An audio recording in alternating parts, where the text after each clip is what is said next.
বনি ইসরাইলের একজন বহুত বড় নবী দানিয়াল আলাইহিস সালাম। এই দানিয়াল আলাইহিস সালাম আল্লাহ পাকের পয়গম্বর। ওনার ভাইরা বন্ধুরা কে ঐতিহাস একটু মনোযোগ দিয়ে শুনবো। আল্লাহর নবীর মৃত্যু এবং তার কেমন অলৌকিক দাফন হয়েছিল তাও এই উম্মতের ফাজাইল, এই উম্মতের ফজিলতের ক্ষেত্রে ভাইরা আল বেদায়া ওয়ান নেহায়া কিতাবের ভিতরে লেখক তিনি উল্লেখ করেছেন উম্মতে মুহাম্মদের ফাজাইল, উম্মতে মুহাম্মদের ফজিলত বর্ণনা করতে যায় ঘটনাটি উল্লেখ করেছেন। দানিয়াল আলাইহিস সালাম আল্লাহর কাছে দোয়া করেছিলেন, মালিক সমস্ত পয়গম্বর, অধিকাংশ পয়গম্বর তোমার কাছে এমন এমন দোয়া করেছে, আল্লাহ তুমি আমাকে আখিরি নবীর উম্মত বানাও। মূসা নবীও এমন দোয়া করেছে। আখিরি নবীর উম্মতের প্রশংসার কথা সব কিতাবের মধ্যে আল্লাহ উল্লেখ করেছেন। আমার আপনার প্রশংসার কথা আল্লাহ পাক উল্লেখ করেছেন তাওরাতে ইঞ্জিলের মধ্যে এসেছে। এই কথা শোনার পর অনেক নবীরা আল্লাহর কাছে আবদার করেছেন, মালিক আল্লাহ তুমি আমাকে নবী না বানাইয়া যদি আখিরি জমানার নবীর উম্মত বানাইতা আমি বড় খুশি হইতাম। এমন আবদার করেছেন, কিন্তু আল্লাহ কারো আবদার আল্লাহ কবুল করে নেই। মূসা নবীর আবদার আল্লাহ কবুল করে নাই। আল্লাহ পাক রব্বুল আলামিন বলেছে এরা বহু পরে আসবে। এ ভাই, এই হলো আমাদের শ্রেষ্ঠত্ব, বৈশিষ্ট্য, আমাদের মর্যাদা। আমার ভাইয়েরা বন্ধুরা, মূসা আলাইহিস সালামের আবদার আল্লাহ কবুল করে নাই, কোন নবীর আবদার আল্লাহ কবুল করে নাই। এক পর্যায়ে হযরত দানিয়াল আলাইহিস সালাম তিনি তো আজীব এক প্রশ্ন আল্লাহর কাছে করলেন, আজীব এক দরখাস্ত আল্লাহর কাছে করলেন, এমন এক সওয়াল করলেন যেটা আল্লাহ পাক ফিরাইয়া দিতে পারলেন না। অন্যান্য নবীদের আবদার আল্লাহ ফিরাইয়া দিলেন না, আমার আখেরি নবীর উম্মত হওয়ার সুযোগ নাই। আমার আখেরি নবীর উম্মত কারা হবে তারাও ফাইনাল হয়ে গেছে, সিলেক্ট হয়ে গেছে। হেরফের করার কোনো সুযোগ নাই, তারা বহু পরে আসবে। কিন্তু দানিয়াল আলাইহিস সালামের আবদার আল্লাহ পাক ফিরাইয়া দিতে পারলেন না, ফিরাইয়া দেওয়ার মতো ছিল না। বড় আজীব এক সওয়াল করলেন, আল্লাহ আমি বলবো না আমাকে তুমি আখিরি নবীর উম্মত বানাও, আমি এমনটা বলবো না আমাকে নবী বানানোর প্রয়োজন নাই, আমাকে আখিরি নবীর উম্মত বানায় দাও। এমন প্রশ্ন, এমন সওয়াব, এমন আবদার আমি করব না, কারণ জানি তুমি এমনটা কবুল করো না, করবাও না। কিন্তু আমি এমন একটা আবদার তোমার কাছে করব যা তুমি কবুল না করে পারবা না। মালিক এটা তোমার সাধ্য, এটা সুযোগ আছে। আল্লাহ এটা তুমি সহজেই পারো, কারণ তোমার আদতের কোনো খেলাফ হবে না, তোমার আদতের কোনো খেলাফ হবে না। আল্লাহ বললেন, কি সওয়াল, কি আবদার তুমি বলো। তখন তিনি বলেন, মালিক আমি ইন্তেকালের পর আমার দেহটাকে তুমি মাহফুজ রাখবা, সংরক্ষিত রেখে দিবা। আমার জানাজা, আমার কাফন দাফন কারো হাতে তুমি মৃত্যুর পর করাইবা না গো আল্লাহ। আমার দেহটাকে এমনভাবে সংরক্ষিত রেখে দিও যেন আমার দেহে কাফন দাফন এবং জানাজা পড়ায় তোমার আখিরি নবীর কোনো একজন উম্মত, তোমার আখিরি নবীর কোনো একজন উম্মত, তার হাতে যেন আমার কাফন দাফন হয়, তার হাতে যেন আমার জানাজা হয়। আল্লাহর নবী, রহমতের নবী বলেন, উম্মতের দল আল্লাহ পাক দানিয়াল আলাইহিস সালামের এই দোয়াকে আল্লাহ কবুল করেছেন। আমার উম্মতের ভিতরে একদল উম্মতের দ্বারা, একদল সাহাবীর দ্বারা ওই ইরাক বিজয় হবে, আর সেখানে তারা দানিয়াল পয়গম্বরের দেহটা পাবে, তাদের হাতে তার দাফন কাফন হবে, জানাজা হবে। আল্লাহর নবী, রহমতের নবী ইরাক বিজয়ের সুসংবাদ দিয়া নবী চইলা গেছেন, আর দানিয়াল আলাইহিস সালামের দাফন কাফন এটাও নবী ভবিষ্যৎবাণী কইরা গেছেন তার উম্মতের কোনো একজনের হাতে হবে। ভাইরা, এইবার প্রশ্ন হলো, দানিয়াল পয়গম্বরের দাফন কাফন কার হাতে হয়েছিল? আল্লাহ নবীর ভবিষ্যৎবাণী সেটা কিভাবে পরিপূর্ণ হলো? এক প্রশ্ন। দ্বিতীয় প্রশ্ন হলো দানিয়াল পয়গম্বরের বাড়ি হলো ফিলিস্তিন, কিন্তু তিনি ইরাক আসলেন কেমন করে, ইরাক আসলেন কেমন করে, সেই ঘটনাটাও আমাদের জানতে হবে।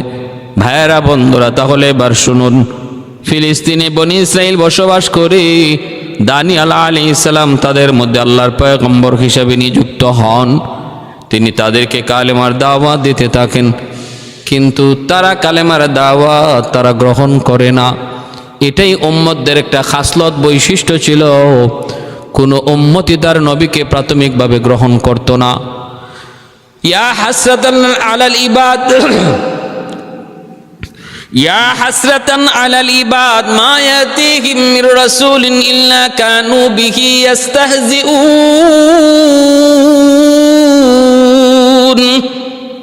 আমার আফসোস হয়, আমি আল্লাহর আফসোস হয়, আমার কোন নবীর সাথে তার উম্মত ভালো আচরণ করে নাই, মজাক করেছে, ঠাট্টা করেছে, তাদেরকে কষ্ট দিয়েছে, নির্যাতন করেছে।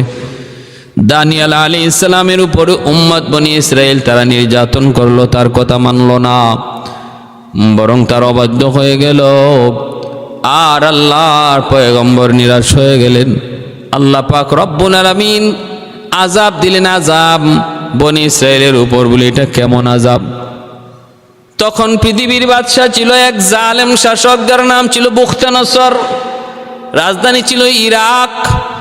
ওই ইরাক থেকে বুখতানসর হামলা করলো ফিলিস্তিন বনি ইসরাইলদের উপর, ইহুদিদের উপর হামলা করলো। এই হামলার দ্বারা ইহুদিরা দিক বিদিক হয়ে গেল। 70,000 ইহুদিকে বুখতানসর জালেম বাদশা হত্যা করলো, আর 70,000 বনি ইসরাইলীদেরকে সে বন্দি করলো।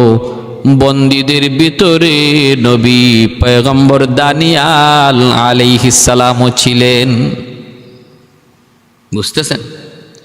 70,000 হত্যা করছে আর 70,000 বন্দি করছে। বন্দীদের ভিতরে দানিয়াল আলাইহিস সালামও ছিলেন। বুখতানসর ছিল বহুত বড় জালেম বাদশা, জালেম বাদশা। ভাইয়েরা বন্ধুরা, নবীগণ হলেন নরম, জালেমরা হলো গরম, নবীরা হলেন নরম। কিন্তু মনে রাখবেন, নরম জিনিসের স্থায়িত্ব বেশি, গরম জিনিসের স্থায়িত্ব কম। এ ভাই মনে রাখবেন, অনেক বুজুর্গানে কেরাম তারা জালেমের উপাধি দিয়েছেন, উদাহরণ দিয়েছেন দাঁতের মতো, আর মুমিনের উদাহরণ দিয়েছেন জিহ্বার মতো। জিহ্বা নরম, দাঁত হলো গরম, জিহ্বা হলো নরম। সুযোগ পাইলেই কিন্তু দাঁত জিহ্বারে কামড় দিয়া বসে জুলুম করে। কতবার যে জিহ্বা আক্রান্ত হলো, রক্ত ঝরলো দাঁতের কামড়ের হিসাব নাই। কিন্তু এরপরও দাঁত যখন কোনো মুসিবতে পড়ে যায়, দাঁতের চিপায় যখন কোনো কিছু ঢুকে যায়, তখন সবার আগে দাঁতকে বাঁচানোর জন্য অস্থির হয়ে যায় ওই জিহ্বা, মজলুম জিহ্বা। যে জিহ্বাটারে কিছুক্ষণ আগে কামড় দিয়ে রক্ত জড়াইছে, ওই জিহ্বাটাই আবার দেখা গেল তার বিপদের সময় তারে উদ্ধার করার জন্য পাগল। এত পাগল, এত পাগল, দাঁতের ভিতর দিকে ওই কাঁটাটা বের না করা পর্যন্ত জিহ্বার কোনো শান্তি নাই। মুমিনের উদাহরণ হলো এমন, জালেম বিপদে পড়ল, মুমিন তারে সাহায্য করে। আবু জাহেল বিপদে পড়েছিল, আল্লাহর নবীকে হত্যা করার জন্য গর্ত বানাইছিল আবু জাহেল। ওই গর্তের মধ্যে আবু জাহেল নিজেই পড়ল। আল্লাহর নবী জানার পর নবী তারে উদ্ধার করার জন্য রওনা দিয়ে দিলেন। অথচ আমার নবী ভালো করে জানতেন এই গর্তটা আমার নবীকে হত্যা করার জন্য বানাইছিল। আমার নবী রহমতের নবী, নরম নবী, দয়ার নবী, মায়ার নবী। আবু জাহেল ছিল জালেম, গরম। নবী তার বিপদের সময় উদ্ধার করার জন্য তার গর্তের দিকে রওনা দিলেন। কিন্তু আল্লাহ পাক রব্বুল আলামিন জানায় দিলেন, বন্ধু আবু জাহেল গর্তে পড়ছে ভালো কথা, কিন্তু যাও যাও, মনে রাখো সাবধান, ও কিন্তু অনেক বড় চতুর, অনেক বড় চালাক। এই গর্ত তোমাকে মারার জন্য বানাইছিল। বন্ধু তুমি তো রহমতের নবী, দয়ার নবী, আমি আল্লাহ হলাম রব্বুল আলামিন, তুমি হলে রহমাতুল লিল আলামিন। আমার রুবুবিয়ত যত এলাকা জুড়ে তোমার দয়া আর মায়া হো, তাও শত তত এলাকা জুড়ে। আল্লাহর নবী আবু জাহেলের গর্তের কাছে যায়, আবু জাহেলকে ডাক দিয়া বললেন, চাচা, ও চাচা, এখন কি খবর? আবু জাহেল কয়, বাবারে, আমি গর্ত বানাইছিলাম তোমার লাগি, তুমি তো সব যাই না গেছো বুঝছি, কিন্তু বাবা শোনো, আমি এত গভীর কোনো গর্ত বানাই নাই, বিশ্বাস করো রে বাবা। আমি নর্মাল একটা গর্ত বানাইছিলাম, কিন্তু আমি গর্তের ভিতরে পড়ার পরে দেখি আমি খালি নিচে যাই, নিচে যাই, নিচে যাই। হাত বাড়াইছে, লাগাল পায় না, মই ফালাইছে, লাগাল পায় না, রশি লাগাইছে, লাগাল পায় না। এ বাবা মোহাম্মদ, আমি বুঝে গেছি তুমি ছাড়া আমাকে কেউ গর্ত থেকে তুলতে পারবে না। আল্লাহর নবী, রহমতের নবী বলেন, চাচা, এত দূর যখন বুঝলেন, বাকি কথাটা আপনি বুঝেন না কেন? আবু জাহেল কয়, বাবা সব হবে, আগে আমারে উঠাও। নবী বলেন, এমন কথা বহু কইছো চাচা, এবার তুমি নিচ থেকেই ওয়াদা করো, উপরে উঠলে পরে কালেমা পড়া ছাড়া কোনো উপায় নেই। কয়, ওয়াদা করলাম। আল্লাহ নবী হাত বাড়াইছেন, আল্লাহ গর্তরে বলেন, রে গর্ত, তোর মধ্যে আমার রহমতের নবী হাত বাড়াইছে। এই জালেমের জন্য আমার বন্ধু হাত বাড়াইছে সাহায্যের জন্য। জালেমের জুলুমের কথা আমার বন্ধু ভুলে গেছে, কারণ আমি আল্লাহ তারে রহমতের নবী বানায় পাঠাইছি। সে কখনো মনের কষ্ট মনে ধরে রাখে না, সে কার উপরে জিত কখনো অন্তরে ধইরা রাখে না। এটা আমার নবীর একটা বৈশিষ্ট্য, আমার নবীর সিফাত, আমার নবীর গুণ। নবী কার উপরে জিদ অন্তরে রাইখা বসে থাকেন না। কষ্ট পাইছেন, মুহূর্তের মধ্যে কষ্ট ভুলে যান। আল্লাহর নবী, রহমতের নবী হাত বাড়াইতেই গর্ত উপরে উঠে গেল। আবু জাহেলের হাত ধরে নবী টান দিয়ে গর্ত থেকে তুইলা আনলেন, আর বললেন, চাচা, এবার পড়ুন। আবু জাহেল কয়, রে বাতি যাও, তুমি যে এত বড় জাদুকর আগে আমি জানতাম না। নাউজুবিল্লাহি মিন যালিক। ইন্নাকা লা তাহদি মান আহবাবতা ওয়ালাকিন্নাল্লাহা ইয়াহদি মান ইয়াশা। আল্লাহ বলে, বন্ধু, তুমি সবাইকে হেদায়েত দিতে পারবা না, আমি আল্লাহ যাকে হেদায়েত দিতে চাই সেই হেদায়েত পায়। অতএব তুমি কাউকে হেদায়েত দেওয়ার জন্য পাগল পারা হইও না, পাগল পারা হইয়া কোনো লাভ নাই। বেড়া বন্ধুরা জন্য বলতেছিলাম, জালেমরা কঠিন দিলের হয় আর ইমানদার নরম দিলের হয়। এই জালেমের উদাহরণ দিয়েছেন দাঁতের মতো, আর ইমানদারের উদাহরণ দিয়েছেন জিহ্বার মতো। জালেমরা বিপদে পড়লো, ইমানদার বিপদ থেকে উদ্ধার করার জন্য চেষ্টা করে, আপ্রাণ চেষ্টা করে। আজকে বাংলাদেশের মানুষ ভালো করে দেখতেছে উলামায়ে কেরাম মজলুম, কিন্তু এই দেশ যখন বিপদে পড়বে তখন উলামায়ে কেরাম সবার আগে পাশে দাঁড়াবে। এটাই বাস্তব, চিরন্তন বাস্তব কথা।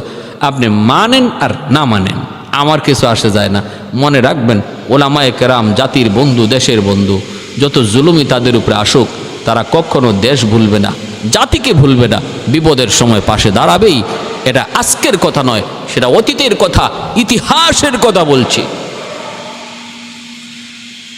কিন্তু দেখেন আমার ভাইরা, এতটা জুলুমের শিকার হয় জিহ্বা। সুযোগ পাইলেই দাঁত জিহ্বারে কামড় দেয়া ধরে, অথচ এই জিহ্বা দাঁতের জন্য কত উপকারী, কত সাহায্যকারী। কথাটা দাঁত মোটো দাঁত, এই কথাটা বুঝে না, স্বীকার করে না।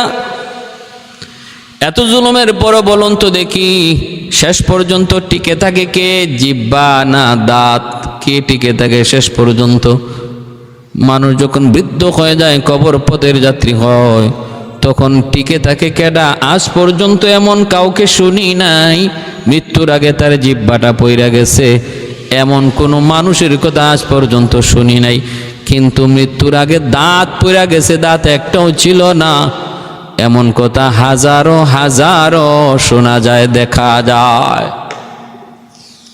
বুখতে নসর জালেম বাদশাহ দানিয়াল আলাইহিস সালামকেও বন্দি করে ইরাকে নিয়ে আসলো। ৭০,০০০ বনি ইসরাইলকে বন্দি করলো, আর ৭০,০০০কে হত্যা করলো।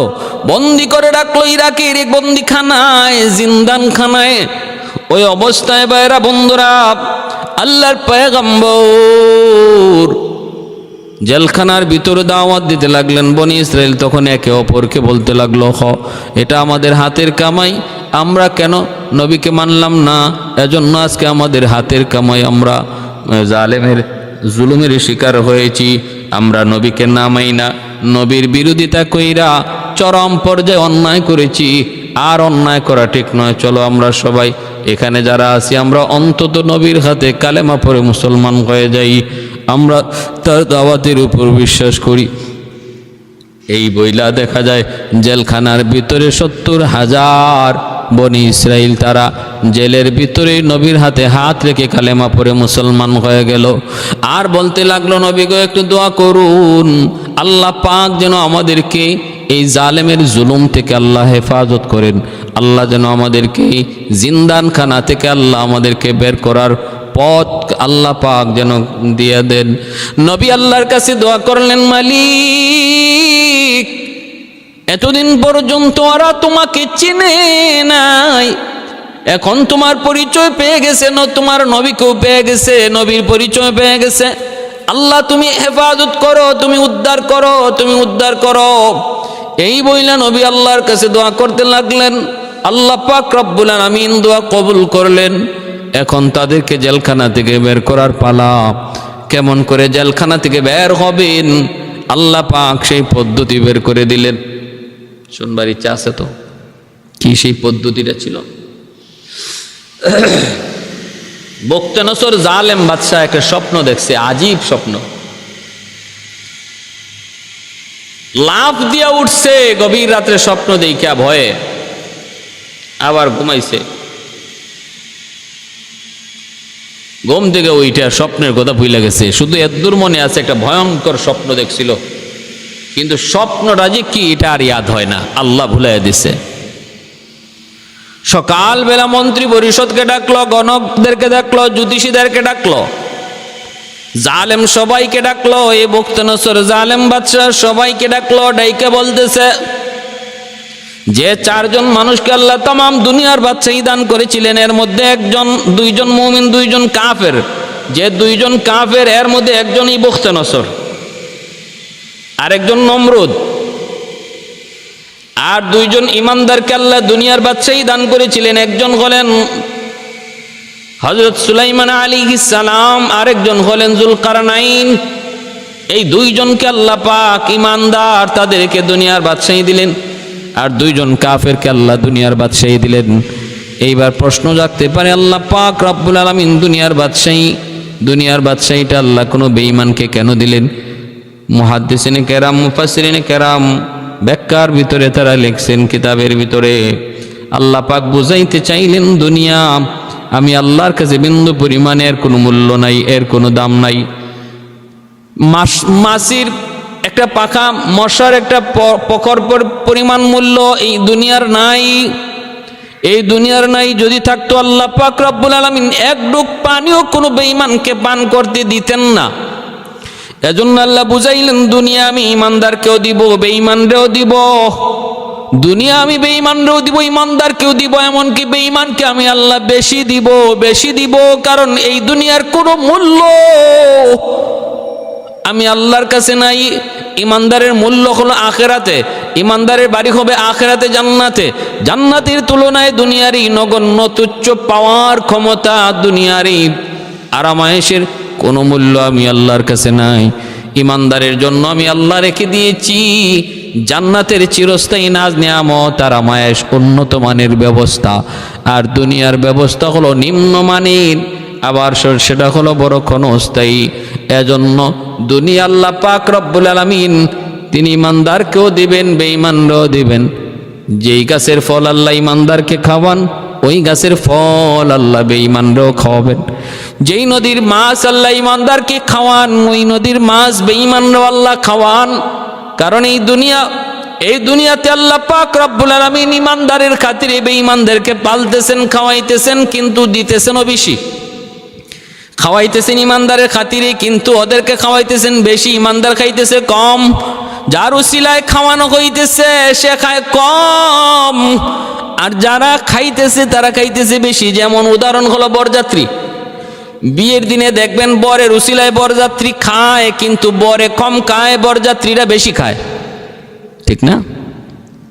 তাই বলে কোনো বরযাত্রী যদি বলে কোনো বরকে কয় দেখছো তোরে ঠিক মতো খাওয়ান দেয় না, শুধু আমাদেরকে খাওয়ায়, অতএব আজকে তুই আমাদের ওসিলায় খাইতে আইছো, এমনটা যদি বলে, আর বর যদি গোস্বা করে, বর যদি গোস্বা করে ওই বাসর বাড়ি থেকে, বিয়ে বাড়ি থেকে বের হয়ে চইলা যায় যে না আমি তোদের উসিলায় খাইবো না, তোদের উসিলায় বিয়া করবো না, আমি গেলাম, এবার তোরা খা। মেয়ের বাড়ির লোক তারে কি পরিমাণ খাওয়াবে, এই বরযাত্রীরে কি পরিমাণ খানা দিবে, ঝাড়ু তালাশ করবো, ঝাড়ু। তখন বরযাত্রী বুঝবো আরে কার উসিলায় খাইতে আসলাম। এই দুনিয়া তো আল্লাহ পাক রব্বুল আলামিন ঈমানদারির উসিলায় বেঈমানরে আল্লাহ পাক পালতেছে, খাওয়াইতেছে, কিন্তু এরপরও বেশি দিতেছে বেঈমানরে, কারণ দুনিয়ার কোনো মূল্য আল্লাহর কাছে নাই।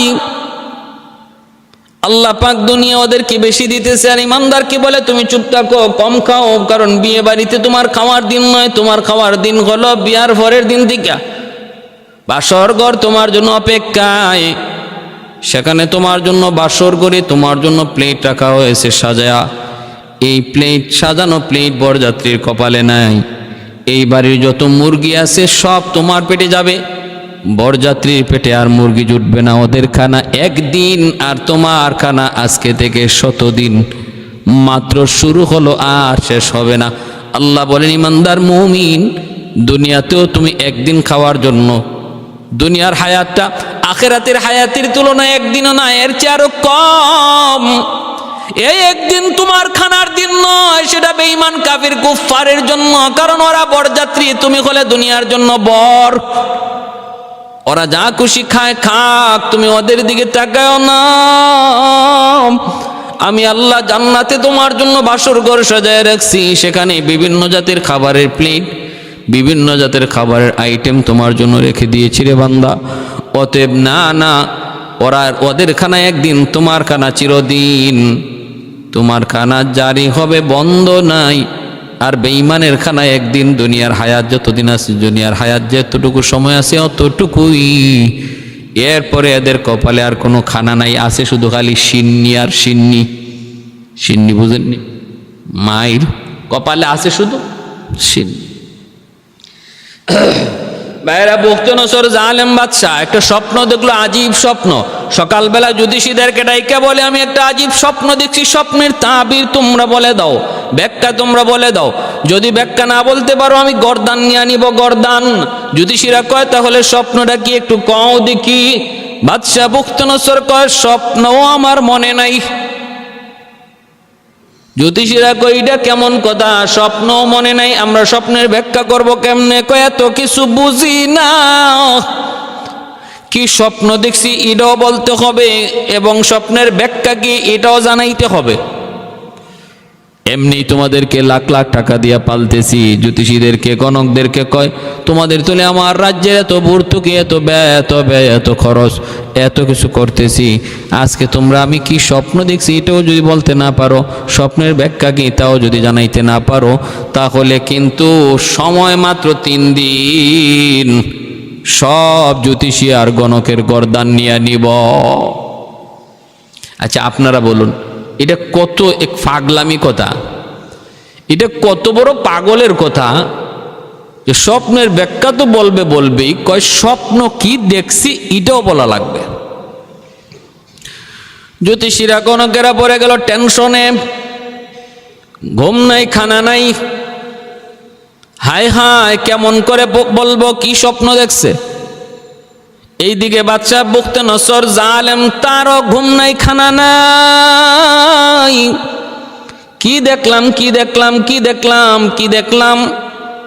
ভাইয়েরা বন্ধুরা, এইদিকে আল্লাহ পাক ওই কারাগারে, জালেমের কারাগারে নবী দানিয়াল আলাইহিস সালামকে আল্লাহ পাক বাদশার এই স্বপ্নের কথা আল্লাহ নবীকে জানায় দিছেন, আর স্বপ্নের ব্যাখ্যাও আল্লাহ জানায় দিছেন। বাদশার দরবারের ঘটনাও আল্লাহ জানায় দিছেন। এরপরে পয়গম্বর তিনি কারারক্ষীকে ডাক দিয়া বলেন তোমার বাদশা একটা স্বপ্ন দেখছে। কি স্বপ্ন দেখছে সেটাও বলতে পারে না, ব্যাখ্যা কি তাও জানে না। কয় হ জানি তো, জ্যোতিষীদেরকে 3 দিন টাইম দিছে, আল্লাহর পয়গম্বর কারারক্ষীকে বলেন, জ্যোতিষীরা 3 দিন না 3 বছরও পারবে না। তুমি যাও, যায় বলো বাদশাকে আমি পারবো। তুমি যায় বলো জেলখানার ভিতরে একজন আল্লাহর বান্দা, আল্লাহর একজন গোলাম, ইনি পারবো। উনি কি স্বপ্ন দেখছে স্বপ্নটাও বলতে পারবে, স্বপ্নের ব্যাখ্যাও বলে দিতে পারবে। কারারক্ষী দৌড়ায় যখন জালেম বখতে নসরের সামনে আসলো, আইসা বলে দিল, আপনি তমুক আর তমুকের কাছে বইলে কোনো লাভ নাই, জ্যোতিষীরাও পারবে না, গণকেরাও পারবে না। আপনার স্বপ্নের কথা, স্বপ্নের ব্যাখ্যার কথা বলে দেবে কারাগারে বন্দী একজন আল্লাহর গোলাম। আমি তাকে বড় চিনেছি, সে বড় ভালো, বড় ভদ্র, বড় নম্র, বড় পরহেজগার, বড় দিনদার একজন মানুষ। কারাগারের সবগুলি মানুষ তার হাতে বায়াত গ্রহণ করেছে এবং সবাই যেন ভালো দুনিয়ার ভালো মানুষে পরিণত হয়েছে। কোনো উশৃঙ্খলতা নাই, কোনো মারামারি নাই, কোনো ঝগড়া নাই, ফাসাদ নাই। সর্বদা ওনার আলোচনা শুনে, বয়ান শুনে আর কান্নাকাটি করে, চোখের আর কাছে জানি হাত উঠে কান্দে।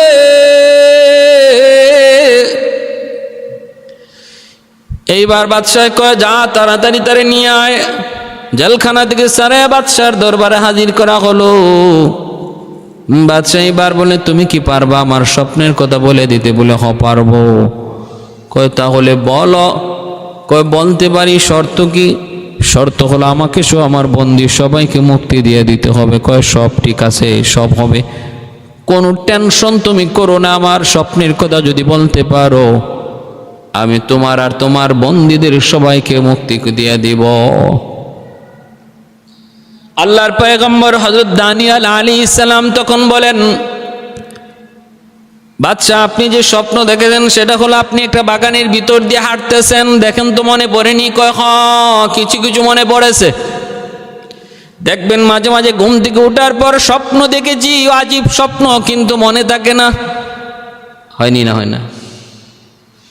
বহু এমন প্রমাণ রয়েছে, স্বপ্ন দেখেছি কিন্তু ঘুম থেকে ওঠার পর স্বপ্নের কথা ইয়াদ নাই, হঠাৎ করে মাঝে মাঝে কিছু কিছু মনে হয়। আল্লাহর পয়গম্বর যখন বলে দিলেন আপনি বাগানের ভিতর দিয়ে হাঁটতেছেন, এরপরে যাইতে যাইতে আপনি পেয়ে গেলেন বিশাল আকারের একটা মূর্তি। দেখুন তো মনে পড়েনি? কয় মনে পড়তেছে। কয় মূর্তিটা বিশাল আকারের মূর্তি দেখছেন? বিশাল আকারের মূর্তি দেখছেন।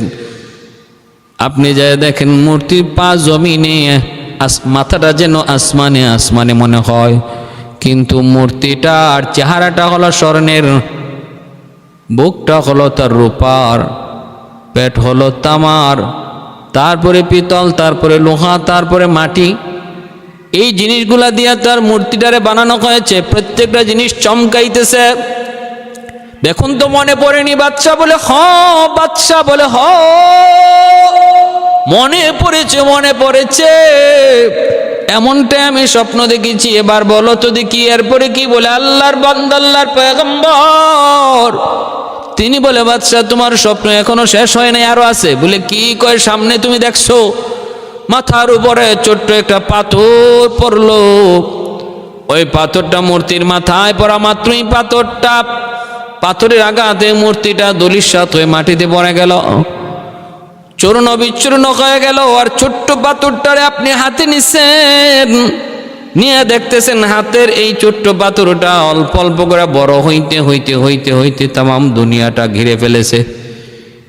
মূর্তি যত বড় হচ্ছিল পাথরটাও এত বড় হয়ে গেছে। এই দেখছেন আপনি স্বপ্ন। বাদশা এবার বলতেছে, দানিয়াল তুমি ঠিক বলেছ, ঠিক বলেছ, এমনটাই আমি দেখেছি। এইবার তুমি ব্যাখ্যা বলো, স্বপ্নের ব্যাখ্যা বলো। আল্লাহর পয়গম্বর বলতেছেন, ব্যাখ্যা হলো তুমি যে মূর্তিটা দেখেছো, এই মূর্তিটা হলো তামাম দুনিয়া। এই দুনিয়ার ভিতরে তুমি যে দেখেছ, এই বডিটা বিভিন্ন জিনিস যারা তৈরি, স্বর্ণের দ্বারা, রূপার দ্বারা, পিতলের দ্বারা, তামার দ্বারা। এই হলো দুনিয়ার ভিতরে বিভিন্ন জাতি উপজাতি। এই জাতি উপজাতি, বিভিন্ন জাতি উপজাতি তুমি এইভাবে দেখেছ। তাম পৃথিবী জুড়ে এইরকম জাতি উপজাতি দেখেছো। আর তুমি দেখেছিলা কি? প্রত্যেকটা স্বর্ণ, রূপা, তামা, লোহাগুলো একটা আর একটার দিকে ডাইকে ডাইকে কয় আমি বড়, আমি বড়, আমি বড়। এই হলো দুনিয়ার বিভিন্ন জাতি যে আছে, এরা একজন আর একজনের চেয়ে বড় বলবে। চীন বলবে আমি বড়, আমেরিকা বলবে আমি বড়, রাশিয়া বলবে আমি বড়, রোম বলবে আমি বড়, পারস্য বলবে আমি বড়। এইভাবে বড়র প্রতিযোগিতা চলবে দুনিয়ায়। তারপরে তুমি যে দেখেছো মাথার উপরে একটা পাথর পড়ছে, এই পাথরটা হলো আখেরি জমানার নবী, রহমতের নবী, মায়ার নবী। তিনি দুনিয়াতে আসবেন, আসা মাত্রই সমস্ত জাতির ভেদাভেদ তিনি একদম এক করে দিবেন। বরত্ব বলতে কিছু রাখবেন না। কালোর উপরে সাদা আর গোলামের উপরে মনিবের, এই যে বরত্ব অহংকার এগুলা তিনি রাখবেন না। দুনিয়ার এই সব কিছু সমান করে দিবেন। রাজা বাদশাহ এক কাতারে, এক কাতারে, এক কাতারে বাদশাহ প্রজা, রাজা প্রজা এক কাতারে দাঁড়াবে, নামাজে দাঁড়াবে। একজন আরেকজনের উপরে বরত্ব দেখাবে না। তিনি আসার দ্বারা তামাম দুনিয়ার মানুষের মধ্যে ভারসাম্যতা ফিরে আসবে। তিনি হলেন আখেরি জমানার নবী এবং তার সেই দাওয়াতের মিশনের দ্বারা তামাম দুনিয়া জুড়ে তারই দাওয়াত ছড়ায় যাবে, দাওয়াত ছড়ায় যাবে। এই হলো তোমার স্বপ্নের ব্যাখ্যা। এই কথা শোনা মাত্রই বুখতানসর জালেম বাদশাহ বলে, দানিয়াল তোমার এই স্বপ্নের ব্যাখ্যা জানার কারণে আমার মনে শান্তি পাইলাম। আমি তো এত ভয়ের মধ্যে ছিলাম, আমি জানি মারা যাব, মারা যাব। ঠিক আছে দানিয়াল, তোমার কথা আর ব্যাখ্যার দ্বারা আমার অন্তরে প্রশান্তি পাইল। তোমাকে আর তোমার সমস্ত বন্দীদেরকে আমি মুক্ত করে দিলাম। শুধু মুক্ত করে দিলাম তা না, আজ থেকে তুমি হবে আমার চিফ অ্যাডভাইজার, তুমি হবে আমার প্রধান উপদেষ্টা। রাজদরবারেই তুমি থাকবা, তোমার পরামর্শ নিয়ে আমি চলবো। ভাইরা বন্ধুরা, আল্লাহর পয়গম্বর ওই তো ইরাকে থাকলেন। এই অবস্থায় তিনি আখেরি জমানার নবীর ইজ্জতের কথা, সম্মানের কথা তিনি বুঝলেন, তিনি জানলেন। এইবার আল্লাহর কাছে আবদার করেন, মালিক তোমার নবী আখেরি নবী, এত দামি নবী, যে নবীর কথা, যে নবীর উম্মতের কথা তুমি সকল আসমানি কিতাবের মধ্যে তুমি বলেছ। ও আল্লাহ, তোমার কাছে এইবার আমার একটা আবদার। আল্লাহ, তুমি আমাকে আখেরি নবীর উম্মত বানাও, এমন আবদার আমি তোমার কাছে করব না। কিন্তু আমি এতটুকু বলবো, আমার মৃত্যুর পর আমার দেহটারে তুমি সংরক্ষিত রেখে দিবা। এরপরে বছর যাক, 1000 বছর যাক, লক্ষ বছর যাক, তুমি এইভাবেই রেখে দিও মাওলা। আর তোমার আখেরি নবীর কোনো উম্মতের হাতে আমার দেহটারে লাগাইয়া ওই হাতের দ্বারা কাফন দাফন আর জানাজা পড়াইয়া কবরস্থ করাইও। এটা হলো তোমার কাছে আমার আবদার। আল্লাহ পাক দানিয়াল আলাইহিস সালামের এই দোয়াটাকে আল্লাহ কবুল করে নিলেন।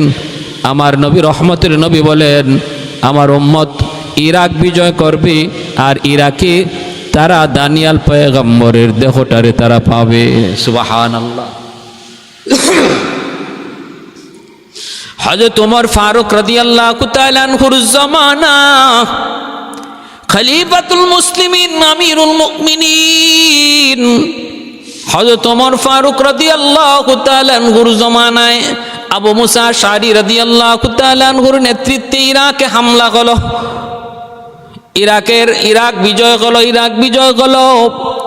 আবু মুসা আশআরী রাদিয়াল্লাহু তাআলা আনহু তিনি জানতেন নবীর ভবিষ্যৎবাণী, ইরাকে দানিয়াল পয়গম্বরের দেহটা আমার একজন সাহাবী পাবে, আমার উম্মতের হাতে পড়বে। হযরত আবু মুসা আশআরী রাদিয়াল্লাহু তাআলা আনহু তিনি বলেন, আমি খুঁজতে লাগলাম, তালাশ করতে লাগলাম ইরাকের কোন জায়গায়, কোন জমিনে দানিয়াল পয়গম্বরের এই দেহটারে পাওয়া যায়। আমি খুঁজতে খুঁজতে ফাদাখালতু ফি কাসরিল মালিক, আল বিদায়া ওয়ান নিহায়া কিতাবের ভিতরে লিখেন আবু মুসা আশআরী রাদিয়াল্লাহু তাআলা আনহু বলেন, ফাদাখালতু ফি কাসরিল মালিক, আমি বাদশার রাজপ্রাসাদে ঢুকলাম। ফাওয়াজাদতু ফিহি তাবুতা, ওইখানে আমি সংরক্ষিত একটা কামরার ভিতরে একটা তাবুত পাইলাম, একটা তাবুত পাইলাম।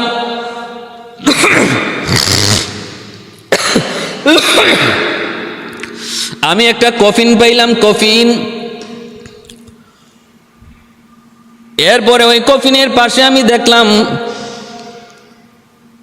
ফাইজা হুয়া শাইখুন কাবীর, ওইখানে আমি দেখতে পেলাম একজন বৃদ্ধ মানুষ, বয়স্ক মানুষ।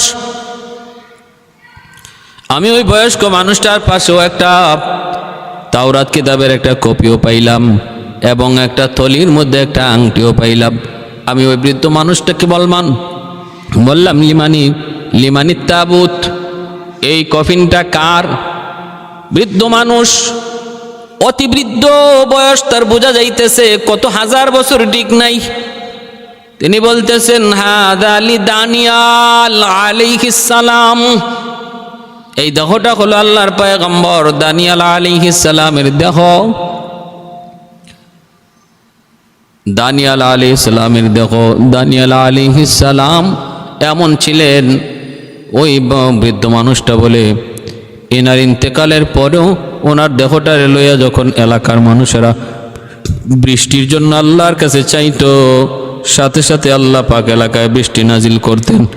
এই দেহটার এত কেরামতি, এই দেহটার সামনে লইয়া আল্লাহর কাছে যা চাওয়া হয় আল্লাহ তাই দেন। আর আল্লাহ পাক এই দেহটাকে কুদরতি হাতে সংরক্ষিত রেখে দিয়েছেন। 2500 বছর পর হযরত আবু মুসা আশআরী রাদিয়াল্লাহু তাআলা আনহু দানিয়াল আলাইহিস সালামের দেহটারে তিনি পাইলেন। তিনি কফিনটা খুললেন, দেখলেন বিন্দু পরিমাণ পরিবর্তন দেহের মধ্যে আসে নাই। এমনকি যেইভাবে 2500 বছর আগে ইন্তেকাল হয়েছে, চুল দাড়িটা যেমন ছিল এখনো এমনই আছে। সুবহানাল্লাহ। কাদিরে কুদরত দারি হরচে খাহি আকুনি, কাদিরে কুদরত দারি হরচে খাহি আকুনি, মুর্দা রাজা হাম তো বখশি জিন্দারা বেজাকুনি, কাদিরে কুদরত দারি বরকামাল আন্তা রব্বি আন্তা হাসবি যুল জালাল, আন্তা রব্বি আন্তা হাসবি যুল জালাল। সকল ক্ষমতার মালিক কে? আল্লাহ। ওয়াল্লাহু আলা কুল্লি শাইইন কাদির।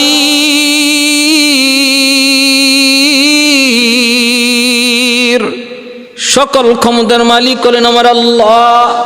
এজন্য আল্লাহ পাক রব্বুল আলামিন দেহটারে সংরক্ষিত রেখে দিলেন। এইবার তিনি খবর পাঠাইলেন হযরত ওমর ফারুক রাদিয়াল্লাহু তাআলা আনহুর কাছে। ওমর ফারুক রাদিয়াল্লাহু তাআলা আনহু খবর পাইলেন। আবু মুসা আশআরী রাদিয়াল্লাহু তাআলা আনহু বলেন, আমি দানিয়াল আলাইহিস সালামের দেহটা পাওয়ার পর এত খুশি হয়েছি, আর জীবনে কোনোদিন আমি এত খুশি হই নাই। আমি জীবনে এত খুশি হই নাই যত খুশি হয়েছি আমি দানিয়াল আলাইহিস সালামের দেহটা পাইয়া। এই দেহটা পাইয়া যত খুশি হয়েছি। ভাইরা বন্ধুরা, জন্য বলতেছিলাম হযরত ওমর ফারুক রাদিয়াল্লাহু তাআলা আনহু তিনি খবর পাঠাইলেন। তিনি খবর দিলেন দানিয়াল আলাইহিস সালামের দেহটারে তোমরা দাফন করো। রাতের অন্ধকারে 13টা কবর খুই দেয়া, যে কোনো একটা কবরের মধ্যে রেখে দিবা, যেন মানুষ টের না পায়, মানুষ যেন টের না পায়। আল্লাহর পয়গম্বর রহমতের নবী মায়ার নবীর ভবিষ্যৎবাণী বলে গেল। আবু মুসা আশআরী রাদিয়াল্লাহু তাআলা আনহুর হাতেই তারে কাফন দফন করানো হলো, জানাজার নামাজ পড়ানো হলো, তারপরে তারে কবরস্থ করা হলো। আল্লাহর কাছে তার জীবনের শেষ আবদার আল্লাহ পাক রক্ষা করলেন। ওই আংটিটা আবু মুসা আশআরী রাদিয়াল্লাহু তাআলা আনহু তিনি পেয়েছিলেন। হযরত ওমর বলেন, আবু মুসা তুমি আংটিটা হাতে দাও। আংটিটার মধ্যে ছিল 2টা সিংহ আর একটা মানুষের ছবি। ওই সিংহটা মানুষের পা চাটতেছে। ভাইরা বন্ধুরা, জন্য বলতেছিলাম এর কাহিনীটা কি? তাওরাতের মধ্যে ওই যে একটা কপি আছে, ওই যে একটা কাগজে লেখা চিঠির মধ্যে ওইখানের মধ্যে লেখা আছে। আংটির রহস্যটা হলো দানিয়াল আলাইহিস সালাম ইনি যখন ছোট্ট বাবু, ওই এলাকায় জালেম বাদশা খবর পাইছে তার এলাকার মধ্যে একজন সন্তান আজ রাত জন্ম নিবে, যার হাতেই তার ক্ষমতা যাবে। এই কথা মনে করে সমস্ত সন্তানগুলিকে এক রাতে হত্যা করলো। আর হযরত দানিয়াল আলাইহিস সালাম তার মায়ের গর্ভে দুধের বাচ্চা, মায়ের গর্ভ থেকে মাত্র এসেছেন, ওই বাচ্চাটারে তার বাহিনী হাতে নিয়ে সিংহের মাঝখানে ছেড়ে দিল। কি করলো? সিংহের মাঝখানে ছেড়ে দিল। এরপরও তারা চলে গেল। তারা তো ভাবলো সিংহ তারে খেয়ে ফেলছে, কিন্তু না, বরং সিংহরা তারা তো চিনে ফেলেছে এই বাচ্চাকে, তিনি তো আল্লাহর পয়গম্বর হবে, যার নাম হবে দানিয়াল। সিংহরা জিব্বা দিয়া বরং শিশু বাচ্চাটা মায়ের পেট থেকে দুনিয়াতে আসার পর তার গায়ে যে কিছু ময়লা থাকে, সিংহ সেটাকে জিব্বা দিয়া চাইটা ময়লা পরিষ্কার করে। আর এই স্মৃতিটা বিজড়িত রাখার জন্যই, এই স্মৃতিটাকে রাখার জন্যই দানিয়াল আলাইহিস সালাম ওই আংটির মধ্যে তিনি দুইটা সিংহ আর একটা শিশু বাচ্চার ছবি তিনি রেখে দিয়েছিলেন। ভাইরা বন্ধুরা, এজন্য বলতেছিলাম হায়াত মউত আল্লাহর হাতে। আল্লাহ পাক রব্বুল আলামিন এই উম্মতের মুখে এত দামি আল্লাহ বানাইছেন, এত দামি বানাইছেন এই উম্মতকে, কিন্তু এই উম্মত বুঝে না যেই চাঁদের এত শক্তি, ওই চাঁদ নিজের শক্তি নিজে জানে না, ঠিক না?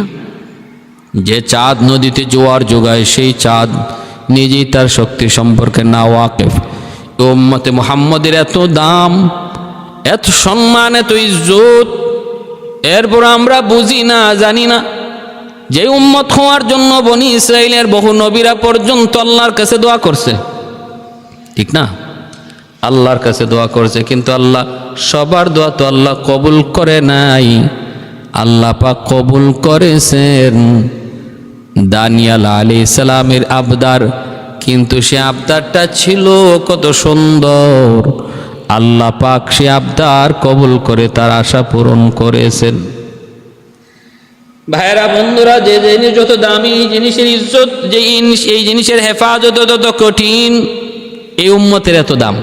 অতএব আমাদের এই দাম ধরে রাখা লাগবে না, ধরে রাখতে হবে না? খায়রুকুম মান তাআল্লামাল কুরআন ওয়া আল্লামা। কুনতুম খায়রা উম্মাতিন উখরিজাত লিন-নাস, কুনতুম খায়রা উম্মাতিন উখরিজাত লিন-নাস তা'মুরুনা বিল মারুফ ওয়া তানহাউনা আনিল মুনকার। আল্লাহ পাক রব্বুল আলামিন কোরআনের মধ্যে বলে দিয়েছেন এই উম্মতের দাম কেন হলো, আমরা উম্মতে মুহাম্মদী কেন এত দামি। আল্লাহ পাক বলেন কারণ হলো এরা নেক মানুষকে ভালো কাজের দিকে আদেশ করে, মন্দ কাজ থেকে মানুষকে বিরত রাখে। ভালো কাজের দিকে আদেশ করে, মন্দ কাজ থেকে বিরত রাখে, এজন্য এই উম্মতের এত দাম। অতএব এই কাজ যদি আমার মধ্যে থাকে তাহলেই তো আমি দামি। যে জিনিস যে জন্য দামি হয়, ওই জিনিস যদি তার মধ্যে পাওয়া যায়, তার দামিত্ব, তার শ্রেষ্ঠত্ব বজায় থাকে।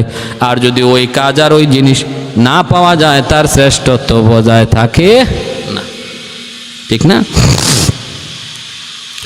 যেই গাছ ফল দেয়, এই গাছ, যেই গাছ থেকে ফল পাওয়া যায় এই গাছই রাখা হয়। যেই গাছে ফল দেয় না, এই গাছ রাখা হয় না, লাকড়ি বানানো হয়। মানুষ এই উম্মতে মুহাম্মদী শ্রেষ্ঠ হওয়ার কারণ আল্লাহ বলেছেন তা'মুরুনা বিল মারুফ ওয়া তানহাউনা আনিল মুনকার। মানুষকে ভালো কাজের দিকে ডাকবা, মন্দ কাজ থেকে বিরত রাখবা। আল্লাহর নবী সারা জীবন এই আমর বিল মারুফ নাহি আনিল মুনকারের কাজ করে গেছেন। মন্দ কাজ, মান রাআ মিনকুম মুনকারান ফালইয়ুগাইয়ির বিয়াদিহি ফাইন লাম ইস্তাতি ফাবিলিসানিহি ফাইন লাম ইস্তাতি ফাবিকলবিহি ওয়া যালিকা আযআফুল ঈমান। মন্দ কাজ দেখলে পরে তুমি মন্দ কাজকে প্রতিহত করো, সামর্থ্য থাকলে তুমি প্রতিহত করো, বন্ধ করো। যদি সামর্থ্য না থাকে, আল্লাহর নবী বলেন জবান দিয়ে তুমি মন্দ কাজের বিরোধিতা করো। যদি জবান দিয়েও বিরোধিতা করার শক্তি তোমার না থাকে, অন্তর দিয়ে তুমি ঘৃণা করো, অন্তর দিয়ে ঘৃণা করো। এজন্য ভাইয়েরা বন্ধুরা, আমর বিল মারুফ নাহি আনিল মুনকার এই উম্মতের মধ্যে যতদিন থাকবে, উম্মত শ্রেষ্ঠ উম্মত হিসাবে দাবি করবে। আর যেদিন থেকে আমর বিল মারুফ নাহি আনিল মুনকার উম্মত হারায় যাবে, উম্মত থেকে চলে যাবে, ওই দিন থেকে আমাদের শ্রেষ্ঠত্ব বিদায় নিবে। আজকে উম্মতে মুহাম্মদী চোখের সামনে মন্দ চলে, জুলুম চলে, অন্যায় চলে, কিন্তু চোখ বুজে শোয়া নেই। নামাজ পড়ি, জুলুমও করি, নামাজ পড়ি, জুলুমকে সাপোর্টও করি, সহযোগিতাও করি। তাহলে আল্লাহ পাকের কাছে আমার আপনার শ্রেষ্ঠত্ব কেমনে বজায় থাকবে? ভাইয়ের আমার, এজন্য বলতেছিলাম যে হযরত দানিয়াল আলাইহিস সালাম আল্লাহর এত বড় পয়গম্বর, হ্যাঁ, দেখেন কি অলৌকিক মৃত্যু, আর কি অলৌকিকভাবে আল্লাহ তারে দাফন করাইলেন। একটা আবদার যে আল্লাহ আমার দেহটা তোমার আখিরি নবীর কোনো উম্মতের হাতে ছোঁয়া লাগাইয়া আমারে কবরস্থ করাইও। কেমন আবদার ছিল। আজকে আমরা এই উম্মতে মুহাম্মদী, আজকে আমি আমার নিজের মূল্য বুঝি না। হ্যাঁ, নবীর উম্মত দেখলে বোঝা যায় না, দেখলে বুঝাই যায় না। সুরত সিরত সব বেদিনদের বেঈমানদের। এজন্য বলি যুবক, নিজের একটু বুঝো, নিজের একটু জানো, নিজের শক্তি সম্পর্কে একটু বোঝার চেষ্টা করো। তোমার ইজ্জত, তোমার সম্মান, তোমার মাকাম কোথায় একটু বোঝার চেষ্টা করো, নিজেরে জানো। আল্লাহ আমাদের সবাইকে আমার নবীর আখলাক মতো, নবীর আদর্শ মতো চলার এবং নবীর উম্মত হিসাবে বিশেষ করে আখিরি নবীর উম্মত হওয়ার সৌভাগ্য যে আল্লাহ আমাদেরকে দান করেছেন, এর শুকরিয়া তান সর্বদা ভালো কাজের পক্ষে থাকার আর মন্দ কাজ থেকে দূরে থাকার, ভালোর পক্ষে সাপোর্ট করার আর মন্দ কাজকে বাধা দেওয়ার তৌফিক আল্লাহ আমাদের সবাইকে দান করুন। ওয়া আখির দাওয়ানা আনিল হামদুলিল্লাহি রব্বিল আলামিন।